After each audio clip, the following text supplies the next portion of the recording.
In this story we meet a Korean who was forced by his mother to follow the path of shaman. Despite his desire to lead a normal life to live his own life, he finally left his family and pursued prestigious studies. However, he died and was reincarnated in another world which partly resembles ours, but which is also very different. In this world, two great powers coexist: magic and science. Although few people are endowed with magic, this has remained frozen since centuries, while science has developed considerably after validating its ticket. A young, noble-looking man boards a train and goes to his cabin number 403. There he finds an old, military-looking man reading a newspaper talking about the Civil War in Utah. According to the newspaper, this war would have been won by the faction of the princess. The train starts to leave at the same time. A discussion is started by the two men on the Civil War. The young man introduces himself under the name of Ludger. The old man, as for him, introduces himself under the name of Gerrard. As the discussion progresses, Ludger reveals that he comes from a fallen noble family and that he is heading to the Ceoren Academy of the Exilian Empire, where he has been accepted as the new magic teacher. This academy is known to be very selective. She hires only prodigies, 2 sons and needles. Ludger tackles a rumor according to which the Civil War was not won by the princess, but by a mercenary named Machiavelli. This name undoubtedly refers to the famous Italian philosopher of the Renaissance in our world. However, Gerrard seems skeptical about this rumor in any case to break what he suggests, but in reality he is the author of this exploit. Machiavelli was one of the many pseudonyms he used during his life. He is in reality the real hero of the story. Suddenly an explosion breaks out in the train, causing the two men to come out of their cabin to check on the situation.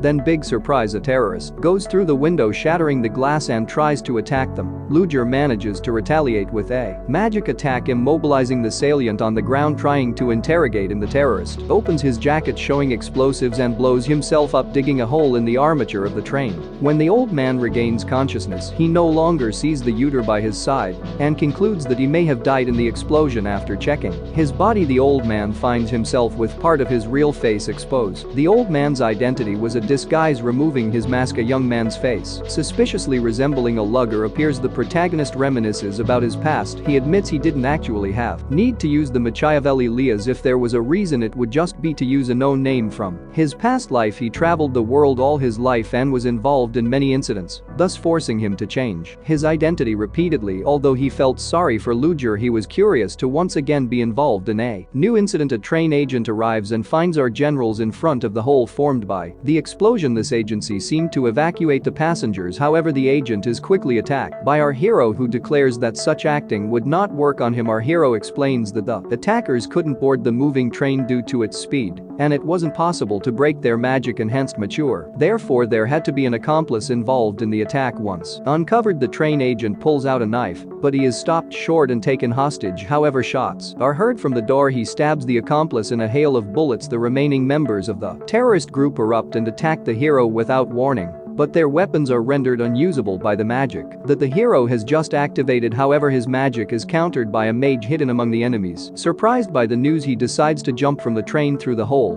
but in reality it is part of his strategy to organize a counter-attack from the roof. However, the enemy group also attacks him and follows him until he reaches the bottom compartment. An explosion occurs as it reaches the bottom compartment, which disorients the group and makes them realize that they are not the predators, but rather the prey, and that they have just entered the real predator's territory without him realizing it. The back compartment was detached from the rest of the train, putting an increasing distance between them and their objective. The hero remained inside them. Surprise attackers with magic, proving he had set a trap in record time. It was prodigious. The hero almost animated the enemy group with his magic. Only the leader was still partially alive when suddenly a surprise attack of magic of ice executes the leader of the terrorists. It is the appearance of the Knights. The leader of the Knights questions our protagonist about what happened to him, and she makes sure that he is fine. She introduces herself as the screw captain Veronica DeVille. Suddenly the police officer surrendered from the Metropolitan Police interrupts their conversation. He announces that he is investigating the attack on the train. He explains that how quickly the terrorists were taken down doesn't make sense considering he had a mage in their rank, so he suspects an accomplice is hiding among the passengers, and they have to verify each one's identities. By hearing this, the hero is put in difficulty because he no longer has his disguise. He must not be discovered when the investigator arrives at the cabin. He finds that the old man who should have been there is not there. He then questions the hero he offers. The explanation that the old man was caught in the explosion. He introduces himself as Professor Ludger. From now on I will call the hero by the name of Ludger. The knights offer him of the escort to Ceoren Academy, but he refuses after they leave. Ludger is satisfied to see that the world he finds himself in is not up to his technological advancements to differentiate him with the real Ludger, but unfortunately for him he gets stopped in the street by an academy employee Ceoren who is assigned to escort him to the academy. He can't refuse while he is being escorted. Ludger thinks back to the academy employee and realizes that he is not an ordinary man. Indeed, he did not feel it coming, which suggests that it would at least be former knight of rank who can't slip away. Ludger makes a decision that will change the rest of his life. He decides to continue impersonating of Ludger and to become a professor of the prestigious academy. Once he arrives, he presents himself at the office of the director of the academy. She was waiting for him with a piercing smile, as if she had already unmasked him. The director asks him some kind of question, asking him if her ride went well, alluding to the terrorist train attack she heard about. Ludger responds positively, which dispels the principal's concerns. She is glad the incident does not affect the reputation of the academy. Ludger had many thoughts during this brief exchange. He wondered if the headmistress had figured out his identity. Maybe she had already seen the real Ludger. However, these concerns were swept away when they said it was the first time she had seen him, and she was delighted. The employment contract the manager provided him stated that he would work for 2 years with a room and a personal office, as well as a monthly salary of 30 imperial gold coins, which equates to approximately $300,000 per month. Ludger resides to accept the employment contract offered by the director of the Ceoren Academy given her situation, but he convinces himself that he would be suspected if he refused such a full offer, especially after having traveled all this way by train, so he resigns himself to accepting the offer, telling himself that at worst he will play the role of teacher for 2 years before regaining his freedom. After accepting the work contract, Ludger goes to his room, which is large and luxurious, to rest. He must start his lessons in 3 weeks and understands that he must prepare his lessons carefully so as not to be suspected by the students who are supposed to be geniuses in the future matches of the country. By thinking back to his identity, Ludger realizes that it is perfect. He is a fallen nobleman from a small country without brothers or sisters and with dead relatives. The letters he gets from acquaintances of the real Ludger are just formalities, which means he is not close to anyone and no one can identify him, so this is the perfect identity to impersonate. 2 weeks later, while having a coffee at the restaurant of the Ludger Academy, is surprised when a hooded person engages in conversation with him. The latter lets him know that she is happy that he is safe and sound. This mysterious person knows the real Ludger. She asks him why he hasn't contacted them since his arrival and informs him that the other members are curious about his activities. She calls the Uter the First Order with a burst of lucidity. Ludger replies that he had something to do check before. However, the mysterious person adds that the terrorist attack was not planned and that he did not know that the rebels were going to attack. Ludger remains silent but announces that he will need information about the academy. During the conversation, the person in the hood says that all the important personalities of the academy have been executed and that the traitors have been eliminated. However, she ends up apologizing, which makes one realize to Ludger who superiors them to her. Ludger puts pressure on the person in the hood by warning him not to make suspicious movements. During this important moment, he must be able to infiltrate the school without being suspected, so he must not compromise her infiltration. She nods, trembling in fear, which suggests that this person was frightened by the real Ludger. Leaving the restaurant, Ludger breaks into a cold sweat, thinking back to how dangerous this organization is to his identity. After arriving in his room, he takes time to think. He realizes that Ludger's identity is perfectly fashioned. The real Ludger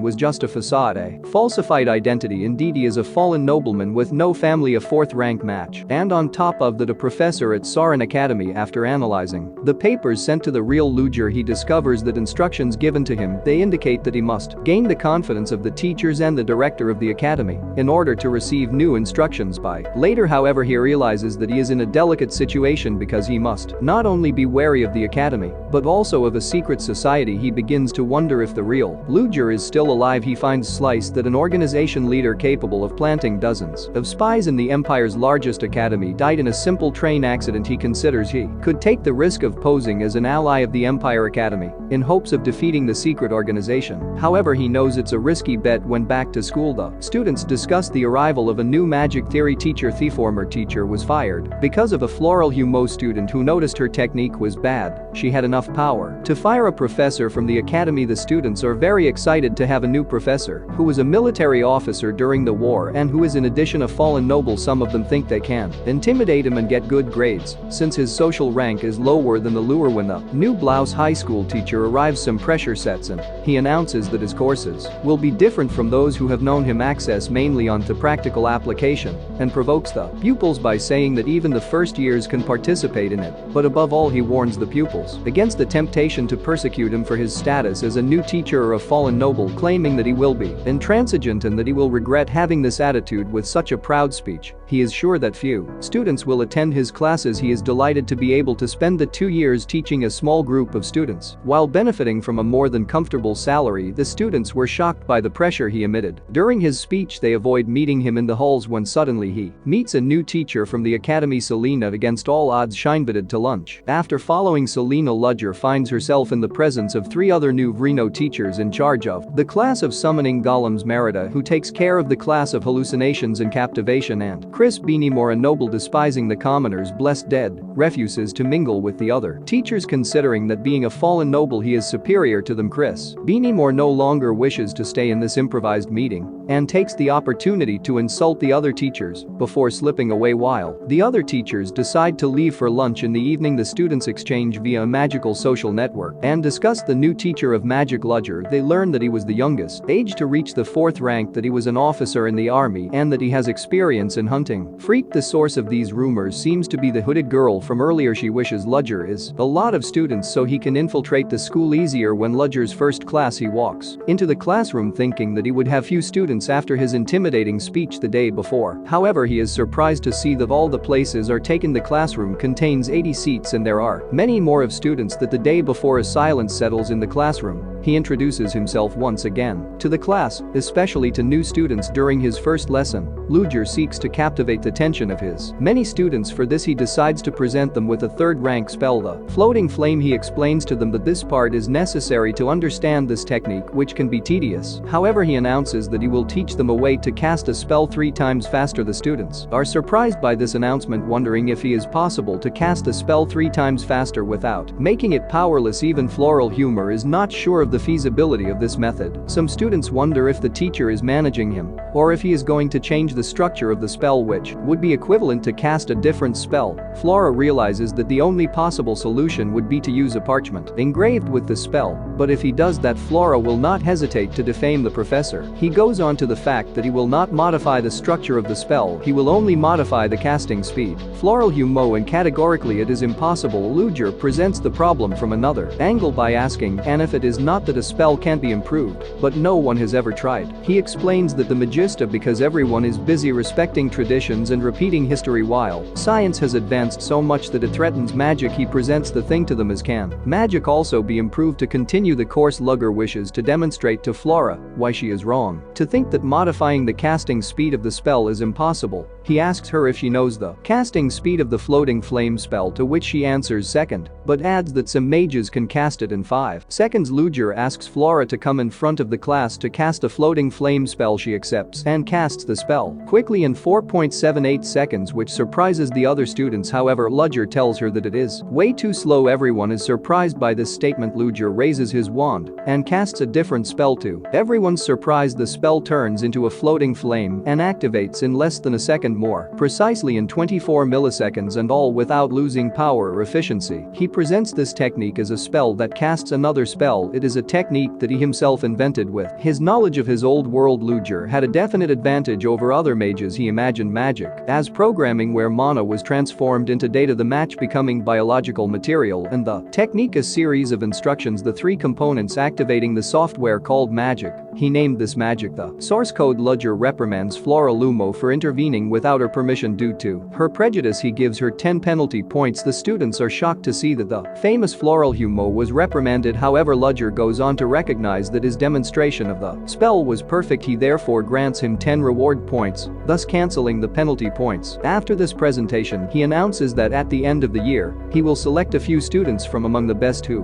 will have the chance to learn the source code. Eden, one of the students, is fascinated by Professor Ludger during his class. Despite the rumors, he is convinced that he is an incredible professor. At the end of the class, as the professor leaves the class, Edain praises him, but a noble pupil. Insulted with donkey, it is the son of Baron Filio. At the same time, another pupil appears. While defending the ladies, he almost starts to fight, but the situation calms down quickly when he warns the Baron's son that even though he is a noble, he will have a lot of difficulty if the attack, because the Ceoren Academy is much more powerful than most new houses. This student introduces himself to Haydn as Leo. He looks like a nobleman, but he is actually a commoner like him. Professor Ludger is delighted to have succeeded in captivating the students, even if it was a risky bet given his delicate situation. However, if he wants to avoid being discovered, he must prepare himself even better for his next classes by entering his personal office at the academy. For the first time, he is welcomed by the director, who warmly invited her. The office is spacious, adorned with luxurious furniture and filled with books. The room is illuminated by a large window near the library. All the professors of the academy have a desk similar to this one. It can do what he wants comfortably while staying close to their classroom. They have a conversation, the two of them. Ludger wonders why she is here. As for the principal, she pierces him with her eyes and scrutinizes each of these gestures while making him knowing that he is a valuable teacher for the academy. He wonders if the principal noticed something strange in him. Maybe she has doubts about his identity.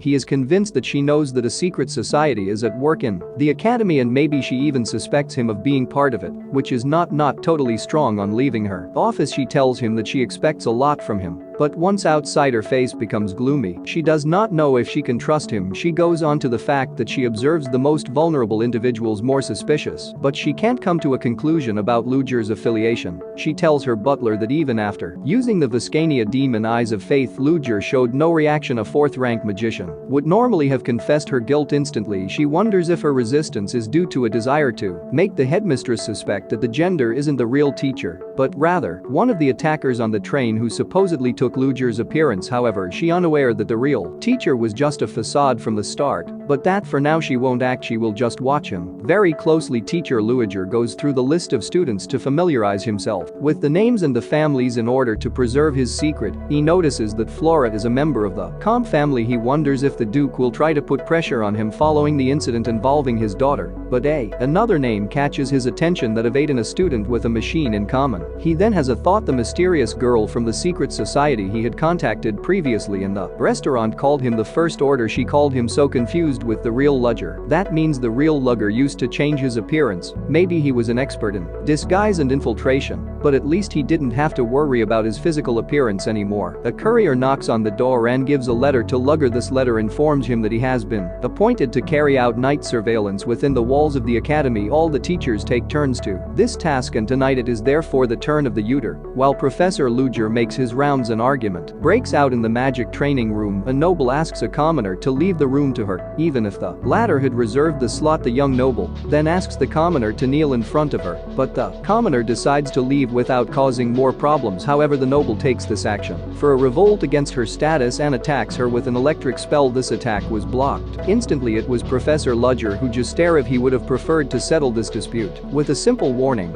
but now things are more complicated. He asks the young noblewoman to follow him. Suddenly she shouts that he is only a simple fallen noble. The atmosphere of the room changes abruptly. A heavy pressure sets in place. Ludger's gaze turns black and amped up with hatred in her, staring. The professor Gleams approaches the young nobleman. He asks her to repeat herself. As she shivers in fear, his gaze turns livid. He asks her if she called him a fallen nobleman. Heavy pressure builds up as Ludger's dark gaze stares at her. The other students panic and call teacher Selena, who is going to Ludger to understand the situation. Ludger makes the young noble understand that despite his status as a fallen noble, he remains a teacher within the academy and that she is challenging his authority. The Uter decides to let the young nobleman's misbehavior pass, but he warns her never to challenge his authority again. He leaves after having verified that the young commoner was not injured. He calls her by her name. Once she is very surprised that the professor remembers that she is following her course, which confirms her in the idea that in this academy everyone is treated equally. In the middle of the night, Ludger sits on a bench suffering from headaches and auditory hallucinations. To ease his pain, he swallows 3 pills from a medicine bottle. It is his last vial. He can only last 5 days with this last vial. He must contact her supplier the next day. In the cafeteria, Selena and Ludger discuss a rumor that a werewolf was snooping around students who visited the town of Level that the day before saw a black figure moving in the fog on the roofs of the buildings. However, the two professors are not worried about it, more knowing that it is only a simple rumor. The discussion is linked to Professor Marilda, who mentions to Professors Ludger who approached him a subject particularly interesting during his first lesson. The other teachers observe them discreetly, all eager to know the secret behind the source code and to appropriate it. Among them, Professor Chris Bennymore seems particularly old, staring at him intently from his table. That evening, Ludger travels to Leopold Town to investigate the rumor of the werewolf. He waits on a corner of the Wallgeaton for the sudden creature's arrival. A bestial form appears from behind and tries to attack it. However, Ludger easily dodges it and counterattacks by throwing the beast 10 meters away with a well-placed kick. This creature turns out to be his supplier of pills. Hans Ludger asks him what took him so long before approaching him. Han replies that it's been a long time since he's been was not seen, but he is annoyed that the genre is not even surprised following this attack. The two consider themselves to be brothers and discuss at length after their reunion, but when Ludger broaches the subject of Hans's appearance, he becomes embarrassed. He has a puppy's face on a bodybuilder. Ludger does not hold back from laughing at him openly and see is a human with a special peculiarity. His body takes the form of anything that bites him. Unfortunately, he got bitten by a puppy. He then asks the Uter if he brought the contract gene to cancel the transformation. Ludger responds positively and pulls out a syringe after taking the contract gene and gradually transforms back to resuming his human form. He continues their conversation in bringing up Ludger's secret identity as a teacher to Ceoren. Anne is puzzled as to why Ludger created this identity and asks him how he got there. After explaining his situation to Hans, he mocks Ludger and of his situation regarding the academy and the secret society. He then discusses that the real Ludger was part of an unknown secret society. He was called the First Order and that he is trying to infiltrate the academy. Hans recognizes the name of the First Order. He mentions that new individuals call themselves Black Dawn in the underworld. Ludger must be well prepared to deal with problems. At the same time, Ludger receives a briefcase from Hans containing medicine and other items. Ludger asks why he is only arriving now when he arrived 2 days ago, but Hans does not understand. Ludger suspects that Anne is the werewolf that is talked about in the rumors given its shape, but Anne confirms that it happened to Lutherbel that only today. The two remain silent for a moment. The two brothers are surprised by seeing a real werewolf on the roof from a building. Anne suggests he leave so he won't be spotted, but Ludger thinks the werewolf will see them if he suddenly moves. Ludger notices a necklace soldier around the werewolf's neck and decides to go and have a closer look because he thinks that the werewolf may have been lured into the city for a specific reason. Hans points out to Ludger that it has been a long time since he didn't see him use his weapons. The last time was when he was a monster hunter. He used the pseudonym of Abraham Van Helsing, named after the famous vampire hunter in literature and cinema of our world. After sensing the presence of Ludger, the werewolf jumps with incredible force and lands a few meters from him. He notices the collar around his neck and decides to analyze it once the werewolf is subdued. The latter was screaming and attacks Ludger with great speed, but he manages to dodge thanks to his movement magic. Ludger is backed up against a wall and the werewolf approaches him dangerously. However, he uses sound magic, which quickly puts him on the ground screaming in pain. Ludger didn't need to use a silver bullet to incapacitate him. Then he pulls out a syringe to inject something into the werewolf, but they are interrupted by voices that are heard, maybe that of the police, which allows the werewolf to escape while Ludger is distracted. Ludger throws a grappling hook to catch up with the fleeing werewolf, and in the blink of an eye he is flying over the rooftops. In the next one, determined not to lose sight of him, the policemen make their entrance following the noise while Ludger chases the werewolf through the roofs. They make a frantic race until he stops on the roof of an immobilized train. Ludger pulls a shuriken out of his jacket and throws it as the werewolf rushes towards him. Unfortunately, the shuriken narrowly passes the werewolf. However, the shuriken makes a U-turn, but the wolf manages to avoid it. From again, he attacks the werewolf with magic. It used to be gold for a surprise attack from behind. Although they manage to hit him, it's not enough. Ludger decides to rush at the werewolf, throwing another shuriken, who manages to touch his arm. Ludger jumps to continue attacking him from the skies with his cane, but the beast blocks the cane with his jaw, giving the Uter time to pull out the hidden blade of his cane. He lands a blow with precision, slicing the werewolf's head and ending the fight. On the other side, Hans continues his run to approach Ludger, but he is startled by the werewolf's head falling at his feet. Ludger tells him that he finished gathering the information he needed. He didn't need to throw the werewolf's head at his feet, but he did this to surprise him and get revenge for his surprise attack earlier during the fight. Ludger realized that the werewolf was not a real creature, but rather an artificial monster, so he assumed that someone may have deliberately let him loose in the city to cause damage. He tells Anne that they are going to set up camp in the city, stating that this place is better than the capital and that he currently has no choice with the history of the academy. He asks Anne to gather information while waiting to return to the academy. Ludger reads in a newspaper that a serial killer slaughtered more than 10 people and that a werewolf's head was found. The newspaper also indicates that the culprit will soon be arrested. Ludger is shocked by his revelations because his fight against a wolf were took place on Saturday and the murders took place on Sunday by another werewolf, which suggests that there was not just one creature loose in town. The next day,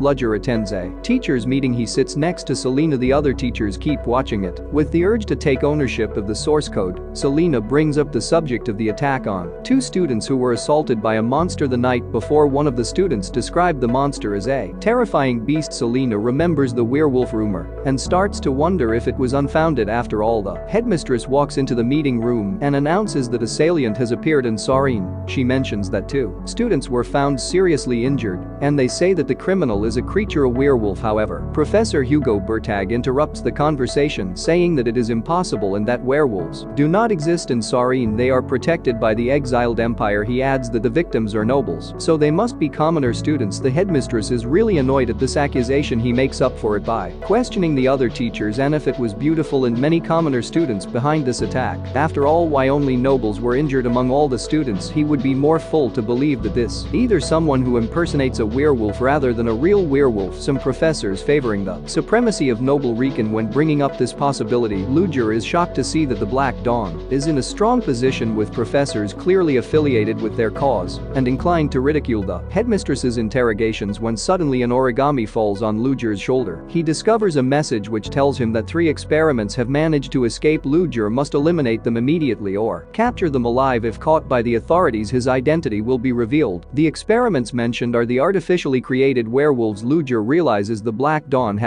did not anticipate the werewolves' escape. Although he is satisfied that the Black Dawn is suffering serious damage, it poses a risk to his identity, so he must act for them without getting caught by the academy or the returning authorities. On the discussion, the director orders the teacher to warn the students and give them penalty points if necessary. Finds himself walking in the garden of the academy after the meeting. When he realizes that he is being followed, he asks his stalker to come out of his hiding place. It is the young girl in Acapulcana he had met earlier. She knows how to infiltrate him in the academy as a student. He asks her what she is doing here, but she is unable to respond. He then offers her a coffee. The 2 of them find themselves around a table in the cafe from the first episode. He asks her name and she answers her, says La Rochelle. Ludger suspects that she is lying and asks her real name, but it's beautiful. Well, her real name, so it sounds like she is a noble. After casting a sound blocking spell for their conversation, she explains that the recent werewolf events are linked to one of their affiliated organizations and that the Dark Mages was conducting experiments on monsters at Chase's school. This group of scientists was fired from the secret society due to their experiments in ethics, but she did not know exactly what the experiments were carried out and some subjects escaped. The subjects must be eliminated as soon as possible. Reveals to her that he has already eliminated one of the werewolves. She is in awe of him. Ludger wonders why such a talented person for gathering information and for infiltration is still part of the Third Order. He thinks that she is perhaps underestimated because of her noble status, especially in a combat organization society. She is surely used as a disposable pawn. He could potentially make an ally of her by leaving. Ludger compliments her work. She cannot do nothing but thank him, lowering her head as if it were the first thanks she received in her floral life. Yumo witnessed the scene from outside the cafe. She notices that the dissipation of the magic of sound blocking and wonders what sort of discussion necessitates such a spell.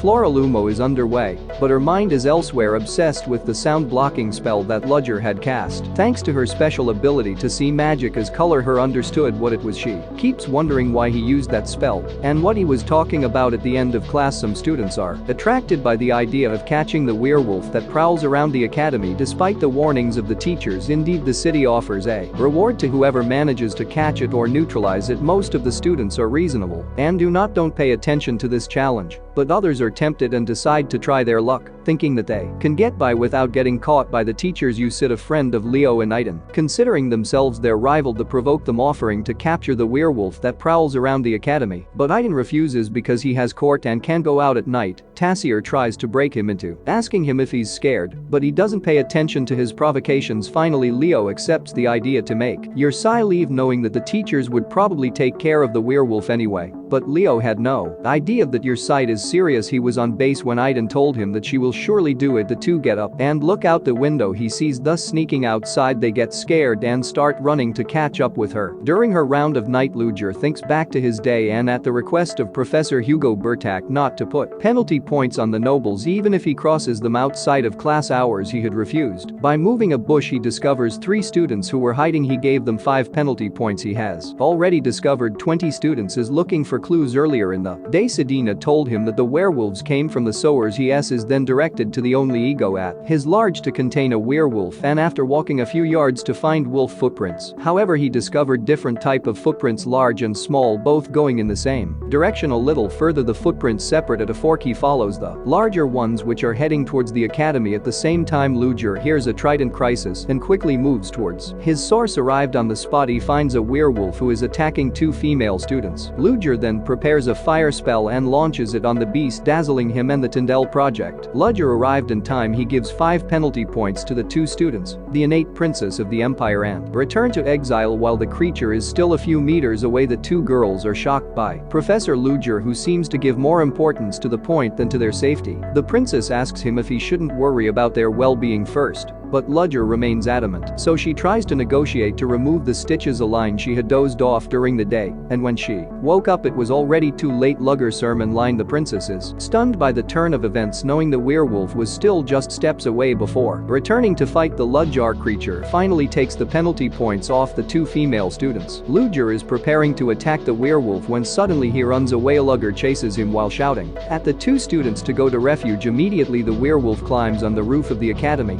and Ludger follows him at the trail using her grappling hook. The 2 students are confused by the situation. She thinks Ludger is using levitation magic. It is very high-level magic. As the duel on the roof continues, the 2 go on high-speed jumps while leaning on the walls of the roof before attacking. When the wolf is about to attack him, Ludger casts a fire spell to destabilize him and gain height. He attacks again from the skies. The 2 students wonder if this is really a mage fight. Ludger casts cell magic to throw the werewolf who attacks him, then uses an ice spell to end the fight despite being exhausted after using lots of mana. However, the creature is not dead and throws a bridle at Ludger, who manages to block the attack with a magic shield. The werewolf manages to escape before Ludger can fully defeat him. Ludger is shocked to see that a werewolf can use items. Given their water nature is supposed to be primitive, he wonders if they really are werewolves. At the same time, and Aiden and Leo are looking sitting in the forest when the seniors hear a noise. The 2 rush towards the sound without looking. It is then that Aiden hits Sitting, who was hiding. When they arrive at the scene, they hear a growl. Tassis then tells them to lower their voices and follow her. A little further, he discovers a baby werewolf hiding in a bush, and Aiden sees a shiny object on the baby werewolf, but it's already too late. The big werewolf has already returned. The creature attacks the 3 students. He suddenly finds himself in danger, and Aiden stands up to protect his friends and tries to negotiate with the werewolf. He promises not to hurt his child. Against all odds, the werewolf understands and approaches his baby, and Aiden offers his help to the werewolf to save his child. When he reaches out to take the bottle, the beast is pierced by magic. It is Ludger who has just arrived, and Aiden stands against Ludger. He tries to protect the werewolves, but when Ludger looks at the 2 werewolves, his gaze turns black. He was pushing Aiden and finishes off the 2 werewolves. The next morning, the 3 students are scared for what is going to them. The director arrives accompanied by the Witcher professor. They understand that they will have difficulties to get out of it. Ludger is very strict with them and makes them understand that he could have died. The director interrupts him and asks him not to frighten the students. She informs them that Ludger has given them all the information about it. Against all odds, she gives them point penalty for putting themselves in danger and 20 reward points for their bravery. The 3 students walk out, and Aiden is puzzled. Once that they are outside, the director asks if Ludger is satisfied. In reality, he is the one who asked the director to taking care of the children. He was simply playing the role of the stern professor. When she asks him for details about the werewolves, he replies that there was nothing strange about this discussion. Ludger finds himself alone and thinks at this moment what had irritated him. It was that he had understood that the experiments carried out were not made with an animal base as it is normally done, but with a human base. The baby had only half of his body, which was was metamorphosed, the other half had remained human. During this time, the three students think back to what had happened, and Aiden thinks back to the baby werewolf. He is sure to have seen a shiny object around his neck. That is why he tried to arrest Professor Ludger. He kinda suspects he's trying to hide something, but he won't go further in his speculation because after all he's a professor. He wants to go eat. When he asks Tassis to eat them accompany, she blushes. Does she have feelings for Aiden? Ludger consult a list of missing persons and gatherings in town. This is information received by ants. It turns out that the most suspicious place would be an abandoned factory. In the evening, guards watch the factory. He talks about the experiences that got away when suddenly they hear a noise. They pull out their gun and get their heads stabbed. Those Luggers who come in an assassin costume. The further he goes into factory, the more guard he attacks. A bug notices Ludger and follows him. A mage sees through that bug's eyes. He informs the others he's not police so they can kill him. They shoot all at Ludger, but their bullets are blocked by his magic. He shoots them back, killing them one after the other. They all freak out when suddenly one of the guards comes out with full body armor and a stun weapon. When he shoots Ludger, the energy is absorbed by the Ludger's metal magic. He shoots back at the tank, which electrocutes the guards. Ludger notices the insect close to him and shoots it. He understands as he is being watched. Then he activates an area magic to get rid of all the insects. The mage using the insects is annoyed. He asks everyone to get ready. Suddenly the light goes out and Ludger attacks everyone. Seeing his brother getting scared, capitals the insect mage pulls a centipede out of his sleeves to infect his brother. Ludger burns the mage while Ludger attacks the others. He gets attacked by an insect leg. The insect mage's brother has turned into giant bug after being bitten. It looks like a giant centipede. When the other members try to run away, they get killed by the giant bug. This monster is Ludger fights with all their might. Ludger uses magic fire, but the bug dodges as Ludger seems to be flanked. He continues to use magic, but it seems ineffective against a giant bug's natural armor. Ludger has no other choice. He didn't want to use it, but he's going to have to. He puts his arm forward. He activates his magic circle. Meanwhile, Hans starts to feel cold outside when suddenly a light starts to shine. Light rays come out of the factory and the pillars of flames eventually appear, setting the factory on fire. That he took care of everything. He also discovered that he supported them financially and he is going to take care of it. In the mansion a little further, an old man is pissed. He provided so much money in the experiments and it's all over, so he wished he could change his weak body to regain his youth. As he enters his room, Ludger, who is hidden in the shadows, the call by his name Belfort XN. There is nothing he can do and put down. Immediately Ludger has already placed a sound barrier. No one will be able to come and help him. Ludger asks him a question. He asks him what he thinks of the feelings of the person who has had no other choice than to burn a child of this insert. He was one of the subjects of experimentation. Belfort laughs. He tells him with conviction that he gave them the opportunity to accomplish at least one thing in their life without value to contribute to the development of humanity. This answer pissed off the genre. He sticks a needle in his neck and inserts the whole vial of the drug used for the experiments. A small dose can turn a human into a werewolf. Ludger asks him what could anyone do. Bottle of this product. Belfort begins to transform. Several arms begin to grow. He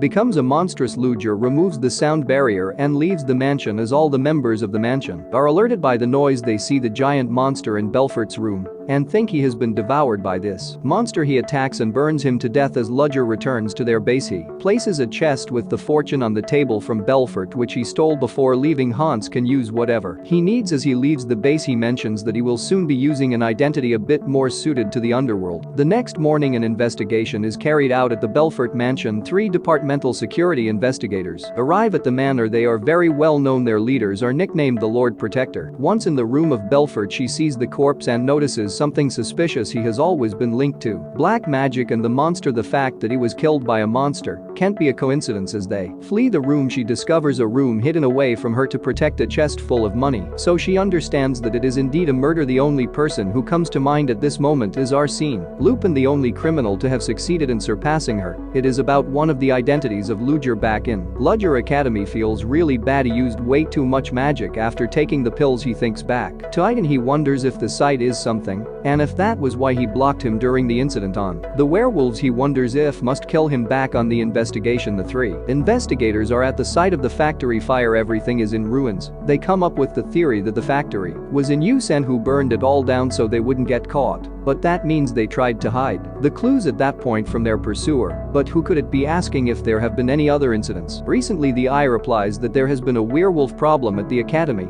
It would have been handled by a new professor. He would have burnt the werewolves to the point that nothing was left of them back at the academy. The students discuss the rumor that the genre would have hunted a werewolf. All the world is surprised when he sees Lynn and the princess discussing as equals and sitting together. When Ludger enters the classroom, as silence is heard, they will make short on the principle of the elemental attributes. They know all the principle of the four elements, but he will show them a new method, the method to increase his elemental power from 20 to 80%.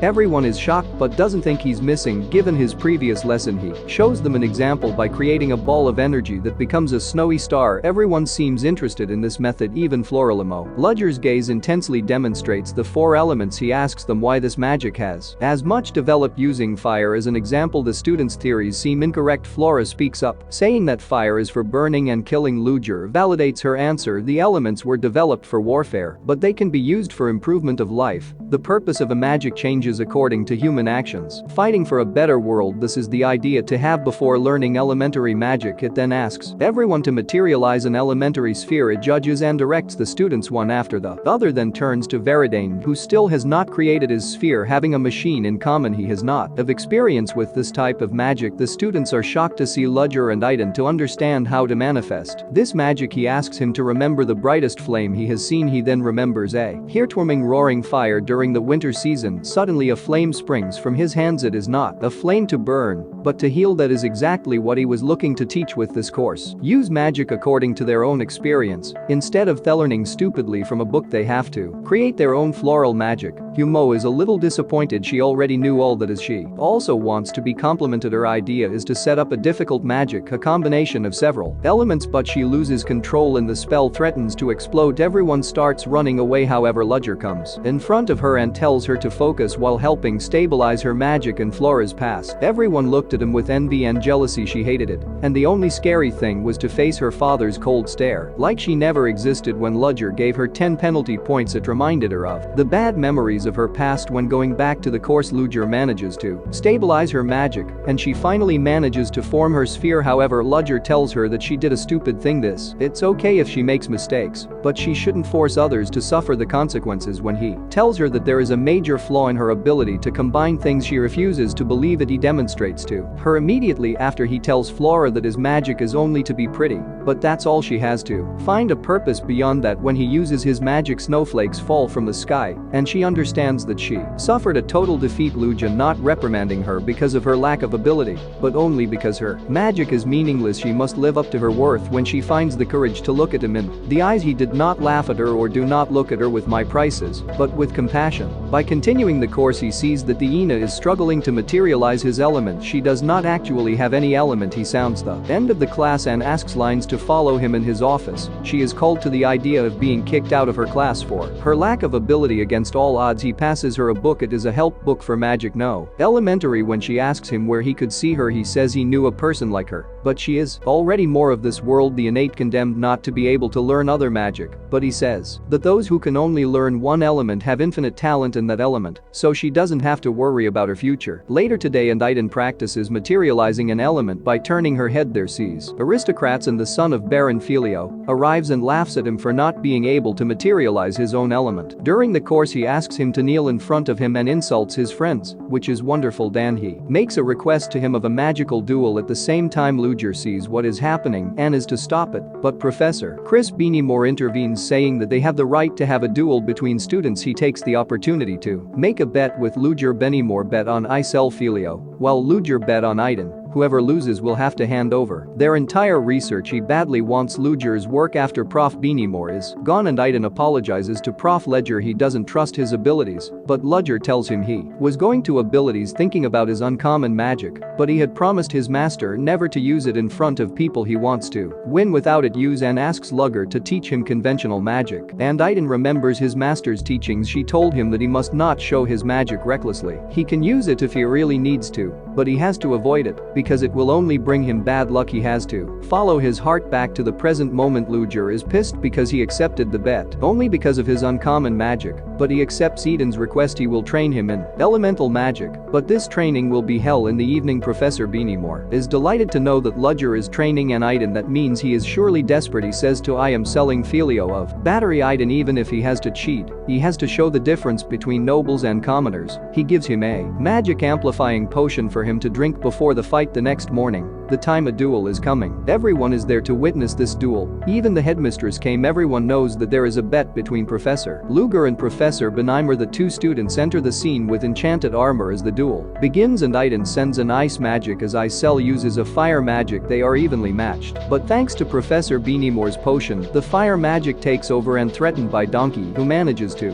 narrowly avoid him. Both continue to use spells, but Iden is losing, so he decides to run in the direction of the wind games while activating a magic circle. Professor Benimore is shocked. It's a basic movement maneuver. The mages must stay in place to activate the magic, but here he activates the magic by running. It is a skill used by the combat mages during the wars. He wonders how he could have learned that in 3 days, and especially how to tell him knows this kind of technique. However, Icel has already finished casting his next spell of electric magic, and Iden manages to dodge again and put down Icel. He won this duel. Icel can't arrive to understand how he could lose against a commoner. He is convinced that Dan played a trick on him. When he is enraged, he casts a new spell on Iden. When he sees magic happen on him, and Iden uses his magic in common in public for the first time. His magic is to cancel magic. It's anti-magic. Everyone is shocked to see this, especially Professor Benimore. Then Iden hits Icel, who falls unconscious. The other nobles are annoyed by the fact that a commoner is beaten. A noble but pro in Ralborg, the leader of the group of students, Noble Nye,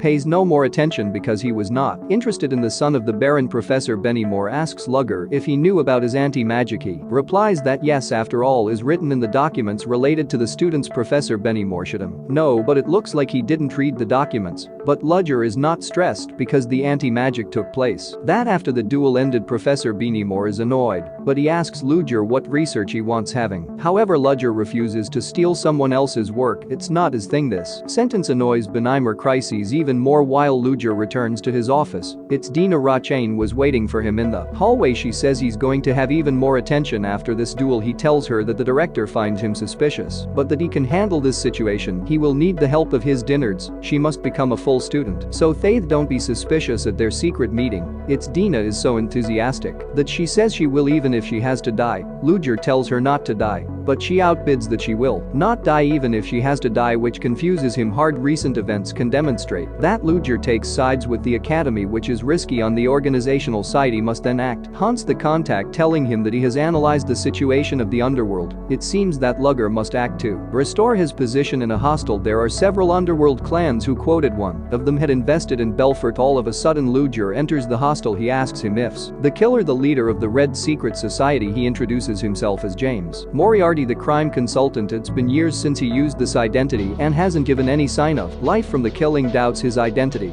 and wants to verify it. He asks everyone to attack him. He smiles faced with this threat. By getting up, he uses a spell to block the guns, and all of a sudden Hans transformed into a werewolf attacks everyone. They are 2 against a whole army. The doubt raised he is indeed the legendary James Moriarty, but Ludger does not want his help. He asks him to dissolve the Red Society. This threat is badly taken, and he attacks all. Ludger tabs Saken on the ground and spreads a magic of darkness. The only light present is his blade that he just unsheathed. It is a massacre. They all fall after the others when he withdraws his magic of darkness. Alone and standing, he ends the show by killing the last survivors, the close guard of Duturia, and knows in turn to attack him. Ludger throws a vial which explodes on the ground and which retains his sword on the ground. Ludger raises his pistol, but it's a feint to attack him from behind with magic coming from his shadow. Normally the magic must necessarily be cast close to the magician, but Ludger has developed a technique to cast it from a distance. He ends up the fight with a bullet in the head. He approaches the killer with a demonic smile and tells him that they have to have a little talk. The fight is over. Ludger and Hans are drinking alcohol at the hostel, and Ludger announces a big news: the creation of his own organization. The organization, unknown, it means a no so unknown in English. Back to the academy, Selena asks why Ludger still hasn't taken an assistant. He says that he doesn't send the utility,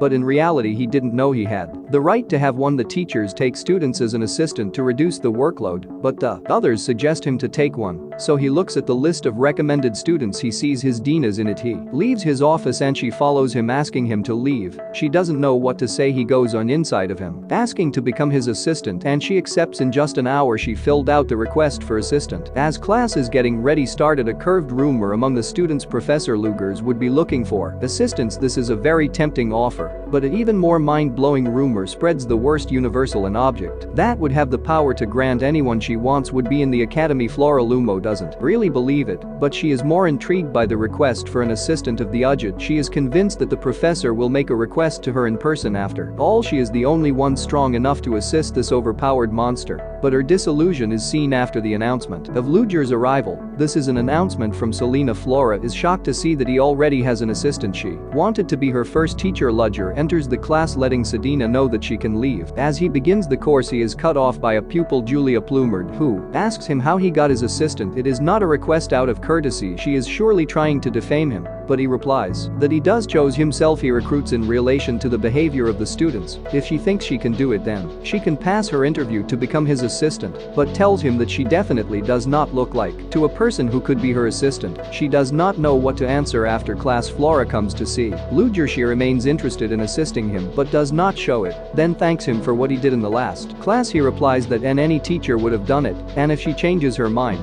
she can become his assistant. Following the principal's call, Ludger finds herself in her office. She wants to tell her about the universal stone. Ludger thought it was a rumor, but it does exist. It is a unique and mysterious item that has existed since ancient times, a relic of the past, but it is supposed to be a best kept secret. If there are any rumors, then the information leaked. She wants the kind questing on the situation. It might look like trust, but in reality she's judging him. Back in his office, he thinks about it all. He finally found a relic. The reason he keeps changing identities and venturing into countless regions, it is to find the pieces of a certain relic. Even if the universal stone is not one of the pieces he is looking for, she could locate one at the same time. Anne makes contact to report the situation to him. He says that the other organizations are calm since the massacre of the Red Society. However, people are starting to make noise. He should come and help him, but he can help him only in a week. He has to take care of the relic first. Later in the evening, the princess is resting in her room when everything has gone down. Investigator the call. She would be related to royalty. She asks him about the professor who went busy with werewolves. She wants to meet Ludger as soon as possible. Following this call, the three investigators apparently discuss the Red Society has suddenly disappeared, but as it is not related to the investigation, they will not look any further. While Ludger lectures the sleepy students, so they decide to show them something interesting. The picture manifests their magic less than a meter away, as they are the center of appearance, but it is possible to widen this distance. To demonstrate these arguments, he makes a ball of fire appear in front of a sleeping student. If we accept that the magic consumption can increase, then it is possible to cast a spells further. He calls it the coordinate assignment formula. No one has ever heard of this. Flora was gobsmacked. She wonders what the hell could he learn that kind of magic. He showed them to make them realize they need good foundations to develop their magic, then they must listen in class and take step by step what happens. To understand the secret of this technique, can go see him in his office and he will give them reward points when he comes back to his office. The manager calls him. He puts up a woven barrier. It looks like the universal stone has been stolen and asks him to fix it. Then Sedina walks into his office to give her another bad news, but he understood what was happening. Apparently someone wanted to act on his own. She nods. He asks her to explain in detail. It seems that the third order to be found information about the universal stone and told it to the second order, who himself took the initiative to act. His name his half leaves. He would apparently be after the prime position held by Ludger, so Ludger sets off to take care of all that. Before leaving, he thanks his Dina, who thanks him, crying with joy. As he leaves his office, he activates a magic that allows him to be invisible. He moves through the whole school to go find the second order,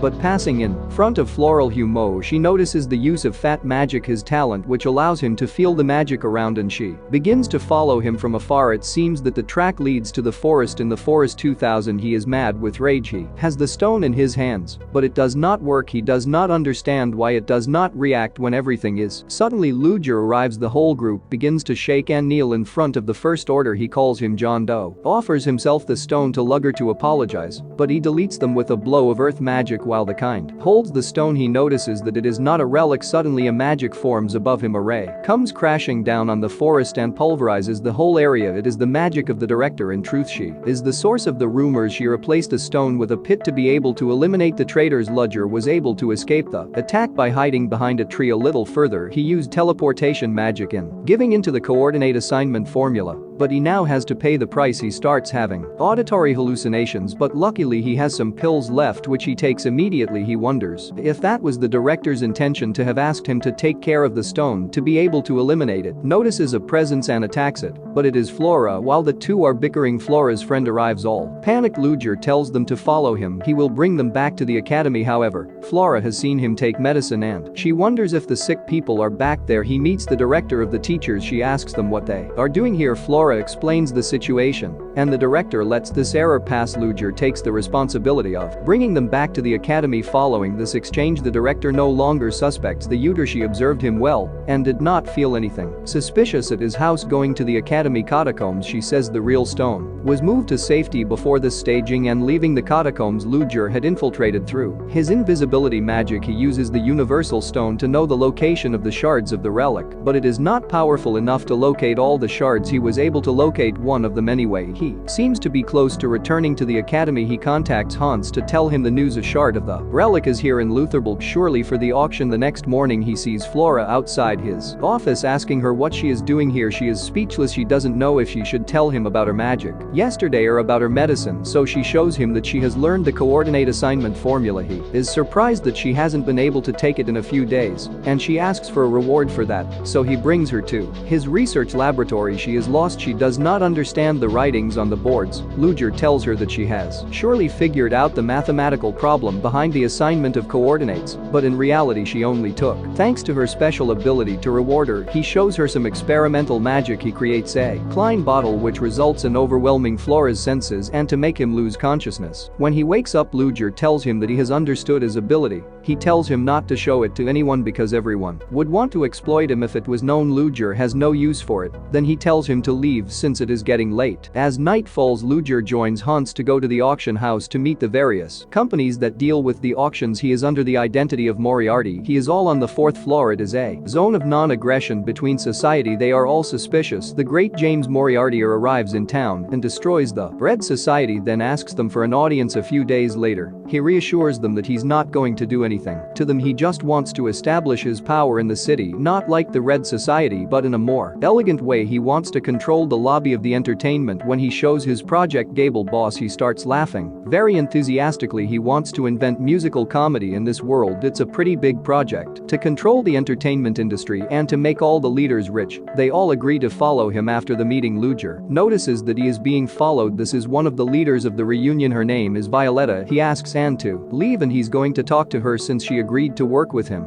She can't hide her situation from him by removing her veil. She has a burn caused by magic. Even the highest priests have given up on treating her, but since she showed him something so personal, he has to show him something worthy. He approaches her and removes his burn with a movement of his fingers. He used his real magic. Looking at himself, she doesn't understand nothing when suddenly she makes Ludger attack, dives to protect her. It seems that some members of the Red Society are still alive. They want to kill Moriarty. They took care to use a diffused poison to prevent them from using magic. It is then that Ludger asks Violetta if she knows how to dance, and she responds positively. While positioning herself to fight, they fight teenagers, but he begins to tire while they are surrounded. Ludger notices that this method resembles certain assassins, so he decides to flee, taking Violetta in his arms. Two assassins follow them closely. He uses his grappling hook to get ahead, but they are already there as Violetta blocks, attacks him with her umbrella. They do under the effect of the poison. He both decides to run away to think of a decoy as the assassins follow them. They see raping your only. He thinks it's a decoy, but it's already too late.